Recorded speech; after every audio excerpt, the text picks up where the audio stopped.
Diddy is the most mentioned name on social media these days. He did it what made Diddy the powerful tycoon of the music industry, collapse in the middle of the courtroom just seconds after. 50 Cent took the witness stand. The room became silent. All eyes turned to the man who was once considered an inviolable symbol. Whispers spread quickly, but no one dared to draw a conclusion. A sudden pain-crushing pressure or a deep and dangerous secret just broke out when the name 50 Cent echoed throughout the room. The air seemed to thicken. This man who was once a friend, once a rival, now stood there. His eyes were cold. His face was expressionless, especially his hands tightly holding what could be the key to the truth for more than 2 decades. Untold stories, dark parties, and whispers of power and betrayal still lurking between them. Did 50 Cent really hold? Holding no evidence, the shards are powerful enough to shake an empire. The sound of a chair falling. The ragged breaths and constant flashes of the camera fill the scene. Diddy, who once stood on top, now lies motionless as if the iron truth is exposed. Then there's 50 Cent, whose real name is Curtis Jackson. We've talked about him before, a tough kid from Queens who survived a near-fatal shooting and clawed his way to stardom with raw, honest music. He's not just a rapper. He's built a career in TV production and business, always speaking his mind, even if it ruffles feathers. He and Diddy go way back, sometimes as friends, sometimes as rivals, but there's always been an undercurrent of tension between them. And recently that tension exploded in a way no one expected. Picture this: a crowded courtroom, the air thick with anticipation. Diddy is on trial facing serious allegations about misconduct and abuse of power. Reporters, family members, and curious onlookers fill the room, all waiting to see how this unfolds. Diddy sits with his legal team, looking confident as ever, though maybe a bit on edge. Then the judge calls a witness to the stand, none other than 50 Cent. The room goes quiet, almost like everyone's holding their breath. Diddy glances up, his face suddenly pale as if he knows something big is coming. And friends, he wasn't wrong. 50 Cent steps up, his expression serious, his voice steady as a rock. "I'm here to tell the truth," he says, looking straight ahead, not even glancing at Diddy. The judge nods for him to go on, and from that moment it's like the whole room shifts. What 50 Cent is about to reveal isn't just gossip or something he read online. No, he's got evidence, recordings he's kept for over a decade, pieces of a puzzle he's been quietly putting together. The prosecutor explains that new information tied to allegations of extortion and wrongdoing has come to light, and after a quick discussion, the judge allows 50 Cent to speak. You could hear a pin drop, even with the faint hum of the air conditioning in the background. 50 Cent adjusts the microphone and begins his voice low but heavy with meaning. "What I'm about to share isn't based on rumors. I've got recordings from as far back as 2003, things I've held on to for years." A murmur ripples through the crowd, but Diddy's lawyer stays silent for now, as if Diddy himself knows what's coming. The prosecutor brings out a laptop and hard drives, laying them on the table. They're the key to everything. After confirming the recordings are real and unedited, the judge says, "Proceed." And with that, 50 Cent starts his story. He takes us back to the early 2000s when he was still building his name in music. He got invited to one of Diddy's famous parties in the Hamptons, a big deal for someone new to the scene. But when he arrived at this huge gated mansion, something felt off. Security was everywhere, checking phones at the door, and tiny cameras were hidden among the decoration. They said it was for safety, 50 Cent recalls, but I felt like they were hiding something. The deeper he went into the house, the stranger. It got guarded doors, tense guests, and an atmosphere that just didn't sit right. Then Diddy approached him, smiling but firm, saying, "I decide who makes it and who doesn't in this industry. Everyone here knows that."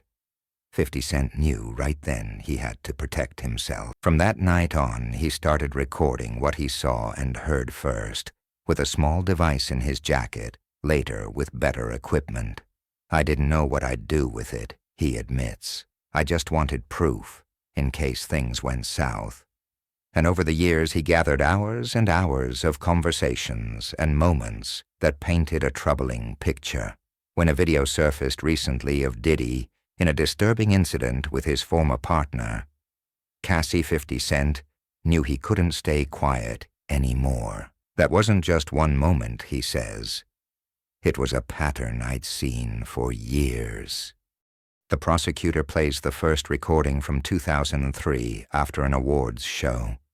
The audio's a bit fuzzy, but Diddy's voice is clear. "No one leaves until I say so. You'll go when I'm done." A young woman's shaky voice pleads, "I just want to go home." The room feels heavier as we listen. 50 Cent explains he was in the next room, hearing it all powerless to step in. More recordings follow, one from 2007, where Diddy threatens someone's career and safety, another from 2012 about a special party with strict rules and confidentiality agreements. Each clip reveals a side of Diddy that's hard to hear a man who seemed to thrive on control. Diddy sits there, sweat on his brow, his hands trembling as he grips a water glass. His lawyer objects, saying the recordings are out of context, but the judge allows them to continue. In a 2016 clip, just before the incident with Cassie, Diddy's cold voice says she's getting too free, thinking she can decide for herself. "I need to remind her who's in charge."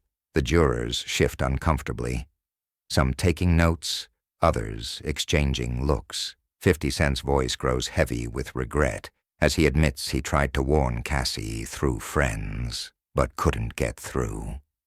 "He had her isolated," he says. "I was afraid of what he'd do if he found out I was helping." As the recordings play, Diddy's breathing gets ragged. His lawyer whispers to him, clearly worried, then asks the judge for a break, saying his client isn't well. The judge agrees, but just as they're about to step away, Diddy stands wobbly on his feet and collapses to the floor. The courtroom erupts, court staff rush over, murmurs spread, and the judge calls for order. Paramedics are summoned, and Diddy lies there pale and still, as if the weight of the truth itself knocked him down. 50 Cent watches from the stand, his face a mix of sorrow and resolve, like a man who's carried this burden for too long. The next day, the trial resumes, though the tension hasn't eased. Diddy returns looking drained, his shoulders slumped. A medical report says it was stress and dehydration, but he's fit to continue. His team asks for a delay, but the judge firmly denies it. 50 Cent steps back to the stand, ready to go on. He talks about a night in 2009 at a private event in New York, thinking it was a business meeting with Diddy. Instead, he saw young people, some looking scared or uneasy, caught in a situation they couldn't escape. "I couldn't forget it," he says, his voice trembling with emotion. Days later, a threatening call warned him to stay quiet if he wanted to keep succeeding. Then an anonymous package arrived with footage from that night, Diddy's voice on it, saying, "Now I've got something to keep everyone in line." 50 Cent knew he was being pulled into a web of control. He kept recording not just for himself, but for those who had no voice. "I needed undeniable proof," he explains to the jury. "If it was just my word, I'd be dismissed." He faced pressure, too. Radio stations stopped playing his music, rumors spread that he was difficult all ways to silence him. But he built his own path from TV shows to businesses to break free. When Cassie's story came out, he couldn't stay silent anymore. "I realized how many others were living in fear," he says. Turning over his evidence to the authorities, he told them everything, ready to face the consequences. As he finishes, 50 Cent pulls out a small old cassette recorder from his jacket. "This is what I started with in 2003, he says, holding it up. "It reminds me that unchecked power can cause so much harm." Looking at the jury, he adds, This isn't just about me or a few events. It's about a system that silences people. If we don't face it, it keeps hurting those who can't fight back. Then with a steady gaze at Diddy, he says, "You thought no one could stop you, but the truth can." Stepping down 50 Cent looks weary, but determined. The prosecutor asks one last question. Do you believe Sean Combs is still a danger to others? Without hesitation, he replies, as long as he has influence, money, and connections, yes. The system that props him up is still there, and many are still afraid. Moments later, Diddy stands again, eyes wild, and collapses once more. Chaos erupts. Paramedics rush in and he's carried away on a stretcher, his face blank, breathing faint. The judge clears the room, but the weight of what's happened lingers. Outside, a crowd gathers as news of 50 Cent's testimony spreads. When he exits, applause breaks out, but he doesn't acknowledge it, walking to his car with a pensive look. A reporter shouts, "Do you think justice will be served?" He pauses, turns, and says quietly, "That's up to the jury." Inside, jurors wipe tears. The judge looks thoughtful, and the air feels heavy with questions. The entertainment world reels. Executives halt projects tied to Diddy old interviews, take on new meaning, and fans wonder how much was hidden behind the industry's shiny facade. Diddy stays hospitalized for days, his team claiming health issues, but the judge insists the trial will go on. 50 Cent faces praise for his courage and criticism for waiting so long, but he stands firm. "I needed enough evidence to be believed," he tells the press. Legal experts say the recordings show a pattern, not just isolated events, making this a case about a broken system. Friends, this story isn't just about two men in a courtroom. It's about the power of speaking up, even when it's hard. 50 Cent carried this for a decade, risking everything to reveal the truth. It makes us think, what would we do if we saw someone silenced by power? It doesn't take a big stage. Sometimes a kind word or small act can break that wall. This saga's far from over. What will the jury decide? And with whispers of another witness coming forward, what other secrets might surface? Let's keep talking about this over our next cup of tea. I'd love to hear your thoughts. Hello again, my dear friends. I'm so glad we're back together, maybe with a cozy blanket and a hot cup of something comforting to pick up where we left off in this jaw-dropping story about P. Diddy, Sean Combs, and 50 Cent. Last time we talked about the dramatic courtroom scene where 50 Cent's decade-long evidence rocked everyone, and Diddy collapsed under the weight of it all. Today, let's dive into what's happened since. With the trial moving forward, a mysterious new witness on the horizon, and the music world still reeling from the revelation. It's a story of truth, consequences, and the courage it takes to stand up. So let's settle in and keep this chat going. After Diddy's second collapse in the courtroom, the atmosphere was thicker than a winter fog. He spent a few days in the hospital with reports saying it was severe stress and high blood pressure catching up with him. Some folks whispered it might be a ploy for sympathy, a way to delay the inevitable, but others believed the pressure of his crumbling image was genuinely taking its toll. His legal team tried again to postpone the trial, arguing his health couldn't handle the strain, but the judge was firm as ever. This case will proceed as scheduled next week, with or without the defendant's presence, he declared. And so the stage was set for more revelation. When the trial resumed, the tension hadn't eased one bit. Diddy returned looking like a shadow of the confident mogul we once knew. His eyes were sunken, his posture slumped, as if every step into that courtroom carried the weight of years. Reporters and onlookers packed the room again, notebooks, ready cameras flashing outside. The jury, still visibly shaken from 50 Cent's recordings, sat with serious faces ready to hear more. And 50 Cent, though he'd finished his main testimony, remained a presence. His words and evidence still echoing through every moment of the proceedings. The prosecutor wasted no time building on the foundation 50 Cent had laid. They called more witnesses to corroborate the recordings, people who'd been at those lavish parties, young artists who'd worked with Diddy and staff, who'd seen things they couldn't forget. One woman, a former assistant at Bad Boy Records, spoke with a trembling voice about the culture of fear she experienced. "You didn't say no to him," she said, her eyes darting toward Diddy. "If you did, you'd lose everything, your job, your reputation, maybe more." We all knew the stories of people who just disappeared from the industry. Her words hung heavy, painting a picture of an environment where power silenced any dissent. Diddy's legal team fought back hard, questioning the credibility of these witnesses, claiming they had grudges or were after fame. They argued that 50 Cent's recordings were taken out of context, snippets of conversations that didn't tell the whole story.